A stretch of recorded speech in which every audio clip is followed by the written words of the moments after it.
नहमदुहु व नसल्ली अला रसूलिहिल करीम अम्मा बाद फ़ाउज़ु बिल्लाहि मिनश शैतानिर रजीम बिस्मिल्लाहिर रहमानिर रहीम। मैं हूं प्रोफेसर हकीम साद सुल्तान और अपने यूट्यूब चैनल से आपको खुशामदीद कहता हूं। दोस्तों, आज हम बात करेंगे एंडोमेट्रियोसिस के बारे में। ये एंडोमेट्रियोसिस क्या होता है, इसकी क्या वजूहात होती हैं, इसकी क्या अलामात होती हैं, इसकी डायग्नोसिस क्या होती हैं और इसका हर्बल ट्रीटमेंट क्या होता है। दोस्तों, आमतौर पर यह ख्याल किया जाता है जो लेंथी, प्रोफ्यूज और वेरी पेनफुल मेंसेस होते हैं इसका कोई इलाज नहीं होता, लेकिन तिब के अंदर इसका बिल्कुल एक कामयाब तरीन इलाज मौजूद है। और मैं आज आपको वही नुस्खा शेयर करूंगा ताकि खुदा न खास्ता अगर किसी भी खातून को एंडोमेट्रियोसिस डेवलप हो चुका है तो वो घर बैठे अपना इलाज कर सके। एंडोमेट्रियोसिस दरअसल यूट्राइन का जो एंडोमेट्रियल सेल्स है उसका यूट्रस के अलावा किसी और जगह पर अबनॉर्मल ग्रोथ हो जाना है। फीमेल का जो यूट्रस है वो 3 लेयर्स पर मुश्तमिल होता है। एक होता है पेरीमीट्रियम जो सबसे बाहर वाली लेयर होती है, और एक दरमियान वाली लेयर होती है जिसे मायोमीट्रियम कहते हैं, और सबसे अंदर वाली लेयर जो है उसे एंडोमेट्रियम कहते हैं। तमाम ख्वातीन के अंदर उनका एक माहाना निज़ाम होता है, 1 माह के बाद उन्हें मेंसेस आने होते हैं, और इस निज़ाम के दौरान जो है ओवरी जो है वो मुख्तलिफ किस्म के हार्मोन्स जो हैं वो प्रोड्यूस करती हैं, और इन हार्मोन्स का काम ये होता है फॉलिकल्स को मैच्योर करना और एंडोमेट्रियम की थिकनेस को बढ़ाना, ताकि अगर खातून प्रेग्नेंट हो जाए तो जो है एम्ब्रियो यहाँ पर आकर एंडोमेट्रियम के अंदर ट्रांसप्लांट हो सके और वो ग्रो भी कर सके। अगर कोई खातून जो है वो प्रेग्नेंट नहीं होती तो फिर इस एंडोमेट्रियम जिसकी शेडिंग होना शुरू हो जाती है और इसमें एंडोमेट्रियल सेल्स और ब्लड जो है वो डिस्चार्ज होना शुरू हो जाता है। लेकिन अगर किसी वजह से ये एंडोमेट्रियल सेल जो है वो बजाय के यूट्रस के रास्ते खारिज होने के वो फैल्लोपियन ट्यूब्स, ओवरीज या पेल्विक एरिया की तरफ मूव करना शुरू कर दे और वहाँ जाके ग्रो होना शुरू हो जाए तो इसे हम कहते हैं एंडोमेट्रियोसिस। इसकी बहुत सारी वजूहात होती है। सबसे बड़ी वजह जो है रिट्रोग्रेड मेंस्ट्रुएशन होती है, यानी आमतौर पर तो ये होता है कि मेंसेस जब आते हैं तो ब्लड जो है वो यूट्रस के रास्ते डिस्चार्ज होता है, लेकिन रिट्रोग्रेड मेंस्ट्रुएशन में ये होता है कि ब्लड का फ्लो बैक जाना शुरू हो जाता है, यानी फैल्लोपियन ट्यूब्स में और ओवरीज में, पेल्विस में और जिस्म के मुख्तलिफ ऑर्गन्स की तरफ जाना शुरू हो जाता है। और 95% खवातीन के अंदर इस एंडोमेट्रियोसिस होने की बड़ी वजह जो है यही रिट्रोग्रेड मेंस्ट्रुएशन होती है। इसके अलावा जो है बहुत सारे कॉन्जेंटल जो है इसमें फैक्टर्स होते हैं, यानी जिस वक्त जो है यूट्रस ग्रो कर रही होती है या यूट्रस के अंदर बच्चा जो है वो डेवलप कर रहा होता है तो हार्मोन जो होता है आपको पता है उनके अंदर फ्लक्चुएशंस हो जाती है और उसकी वजह से जो है एंडोमेट्रियोसिस स्टार्ट हो जाती है। इसके अलावा एनवायरमेंटल फैक्टर्स होते हैं जिसमें ये होता है कि चूँकि आपको पता है हमारे एनवायरनमेंट में बहुत सारे पैरासाइट्स और इस तरह के और बहुत सारे चीज़ें मौजूद होती हैं, वो अगर यूट्रस के अंदर इंटर हो जाए तो वहाँ पर उसकी वजह से भी एंडोमेट्रियोसिस हो सकती है। इसके अलावा जो है बहुत सारी इन्फेक्शंस हो सकती हैं, जैसे ख्वातीन में अगर कोई इन्फेक्शन है, सर्वाइकल यूट्रस का इन्फेक्शन है तो वो भी एंडोमेट्रियोसिस की काज बन सकती है। इसके अलावा हम देखते हैं कि वो कौन सी ख्वातीन हैं जिनके अंदर एंडोमेट्रियोसिस जो है उनके चांसेस ज़्यादा होते हैं। वो ख्वातीन जिनके वो लड़कियां जिनको बहुत जल्दी जो है वो बलूगत में आ जाती हैं, यानी उनको 8 या 9 साल की उम्र के अंदर जो है उन्हें मेंसेस स्टार्ट हो जाते हैं, उनके अंदर एंडोमेट्रियोसिस होने के चांसेस बहुत ज़्यादा होते हैं। इसके अलावा वो ख़वातीन जिनकी उम्र अभी 25 से 30 साल होती है और उन्हें मेनोपॉज स्टार्ट हो जाता है तो उनके अंदर भी एंडोमेट्रियोसिस होने के चांसेस बहुत ज़्यादा हो जाते हैं। इसके अलावा वो ख्वातीन जिनको बहुत ज़्यादा पीरियड्स होते हैं, बहुत हैवी पीरियड्स होते हैं, बहुत लंबे अरसे तक पीरियड्स होते हैं, उनके अंदर भी एंडोमेट्रियोसिस के चांसेस ज़्यादा होते हैं। वो ख्वातीन जिनके मेंसेस जो हैं वो बहुत शार्ट होते हैं, यानी ज़्यादा एक आध दिन होते हैं और एक आध पैड यूज़ होता है, उनके अंदर भी एंडोमेट्रियोसिस होने के चांसेस ज़्यादा होते हैं। वो ख्वातीन जिनके अंदर मेंसेस बहुत पेनफुल होते हैं उनके अंदर भी एंडोमेट्रियोसिस होने के चांसेस बहुत ज़्यादा होते हैं।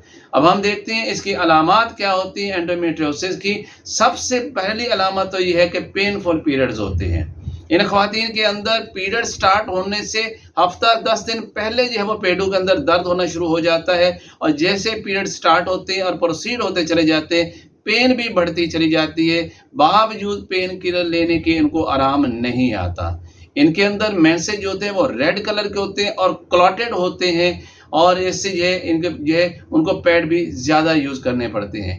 इस ज़्यादा मेंसेस आने की वजह से इनमें खून की कमी हो जाती है, जिसकी वजह से इनका कलर जो है वो बहुत पेल हो जाते हैं, सांस इनका फूलना शुरू हो जाता है, सर में दर्द रहना शुरू हो जाता है, चिड़चिड़ापन आता है और किसी भी काम करने को इनका दिल नहीं करता।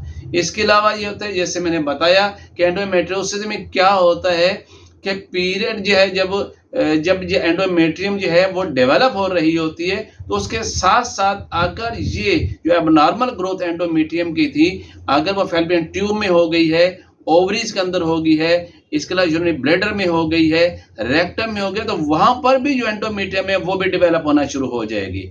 तो क्या होगा कि एक तो हर वक्त चाहे मेंसेस हो या ना हो, इनके कमर में दर्द रहेगा, इनको पेड़ों में दर्द रहेगा, इनके पेट के अंदर दर्द रहेगा। फिर जब मेंसेस के दिन आ रहे होते हैं, तो जैसे यूट्रस से जो मेंसेस स्टार्ट होते हैं, तो इन खवातीन को फिर पेशाब के अंदर भी ब्लड आना शुरू हो जाता है, इनको स्टूल के अंदर ब्लड आना शुरू हो जाता है, इनके पेट के अंदर जो है वो प्रॉब्लम आना शुरू हो जाती है।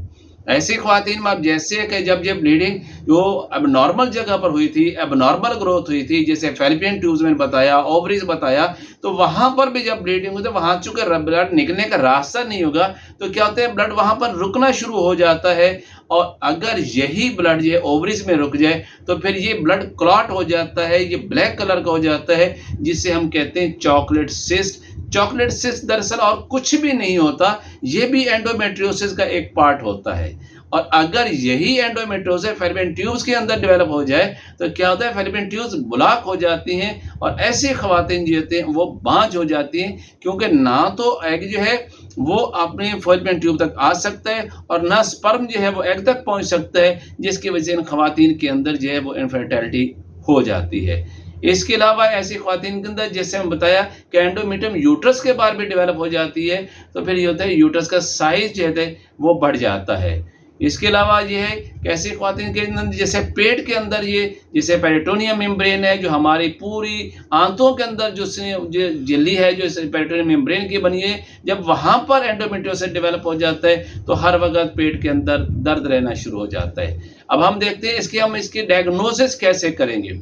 एक तो यह है कि हम पेशेंट का हिस्ट्री में लिखेंगे कि उनकी हिस्ट्री में अगर पेशेंट की वालदा है, उसकी सिस्टर है, उसकी नानी है, उसकी मासी है, अगर किसी के अंदर भी ये एंडोमेट्रियोसिस की हिस्ट्री है तो इस खातून के अंदर भी एंडोमेट्रियोसिस होने की चांसेस बहुत ज़्यादा होते हैं। सेकेंडली हम इनका फिजिकल एग्जामिनेशन करते हैं, इनका पेल्विक एग्जामिनेशन किया जाता है, इनका अल्ट्रासाउंड करवाया जाता है, अगर अल्ट्रासाउंड से क्लियर ना हो तो फिर सीटी स्कैन करवाया जाता है। इसके अलावा इनका एक टेस्ट होता है CA-125 कंफर्म करने के लिए कहीं यहाँ पर कैंसर एंटीजन मौजूद तो नहीं है। और इसके अलावा पेल्विस से जहाँ जख्म होते हैं, जिन लेजन्स होते हैं, उनको लिया जाता है, उनका बायोप्सी करवाई जाती है और देखा जाता है कहीं कैंसर तो नहीं है। इसके अलावा ऐसी ख्वातीन की डायग्नोस के लेप्रोस्कोपी भी करवाई जाती है। इन तमाम टेस्टों से ये कंफर्म हो जाता है कि इनके अंदर एंडोमेट्रियोसिस मौजूद है या नहीं है। अब जिन ख्वातीन में ये कंफर्म हो जाए कि इनमें चॉकलेट सिस्ट है, इनमें एंडोमेट्रियोसिस हो गया है और इनकी इसलिए प्रेगनेंसी नहीं हो रही कि इनके फैलोपियन ट्यूब्स ब्लॉक हो चुकी हैं, तो इसमें आप बिल्कुल परेशान ना हो। तिब के अंदर मेरा 35 साल का एक्सपीरियंस है कि एक छोटा सा कहवा आपको बताता हूँ। ऐसी ख्वातीन अगर ये कहवा मुतवातर 3 महीने तक इस्तेमाल करेंगे तो इनका एंडोमेट्रियोसिस ठीक हो जाएगा, इनके पीरियड्स रेगुलर हो जाएंगे, इनके पीरियड्स हैवी नहीं होंगे, इनके पीरियड में बहुत ज़्यादा जो पेन होता है वो ख़त्म हो जाएगा, इनके पीरियड में जो क्लॉट्स आते हैं वो ठीक हो जाएंगे, इनके फैलोपियन ट्यूब जो ब्लॉक हो रही थी वो खुल जाएंगी और इनके चॉकलेट सिस्ट भी क्लियर हो जाएगा। बहुत सादा और बहुत सिंपल सा फार्मूला है और ये सारी चीज़ें आपकी किचन के अंदर मौजूद भी हैं। ऐसी चीज़ें नहीं है जो आपको बाहर से लानी पड़े, या बहुत ज़्यादा ऐसी चीज़ें हैं जो कि इस्तेमाल से किसी किस्म का हार्म होने का जो है खदशा होता है। ऐसे भी ये हमारा ये जो हर्बल टी है ये उससे भी बिल्कुल पाक है। चीज़ें क्या हैं? सौंफ, ज़ीरा सफ़ेद और सब्ज़ इलायची। सौंफ आपने लेना है 3 ग्राम, ज़ीरा सफ़ेद लेना है 3 ग्राम और सब्ज़ इलायची लेनी है 2 अदद। सब्ज़ इलायची को आपने तोड़ लेना है। इन तीनों चीज़ों को आपने 2 कप पानी में पकाना है। जब पकते हुए हल्की आंच पे 1 कप रह जाएगा, इसको ठंडा करके छान लीजिए और इसे पीजिएगा। इसी तरह रात को फिर आपने ताज़ा यही कहवा बनाना है और पीना है। और तमाम गर्म चीज़ों से एहतियात करनी है, जैसे पालक, साग, मेथी, अंडा, फास्ट फूड, जंक फूड्स वगैरह जितने भी हैं और तेज़ मिर्च मसाले, उनसे अवॉइड कीजिएगा। और 3 माह तक मुतवातर आप इस्तेमाल करेंगे, ईवन के पीरियड के दिनों के अंदर भी आपने इस्तेमाल करने से बंद नहीं करेंगे, तो इंशाल्लाह आप देखेंगे कि पहले माह से ही आपकी ये तमाम एंडोमेट्रियोसिस की जितनी अलामात हैं वो ठीक हो रही हैं और 3 महीने के अंदर ये मुस्तकिल तौर पर ठीक हो जाती हैं। उम्मीद है आज आपको एंडोमेट्रियोसिस के बारे में बहुत सारा नॉलेज मिला होगा और ये मायूसी भी ख़त्म हो गई होगी कि एंडोमेट्रियोसिस का दुनिया में कोई इलाज नहीं है। नहीं, दुनिया में इसका इलाज मौजूद है और तिब्ब कदीम इसका बेहतरीन इलाज पेश करती है। और ये मेरा 35 साल का एक्सपीरियंस है जो मैं आप लोगों से शेयर कर रहा हूँ। प्रोफेसर हकीम साख सुल्तान फ्राम लाहौर।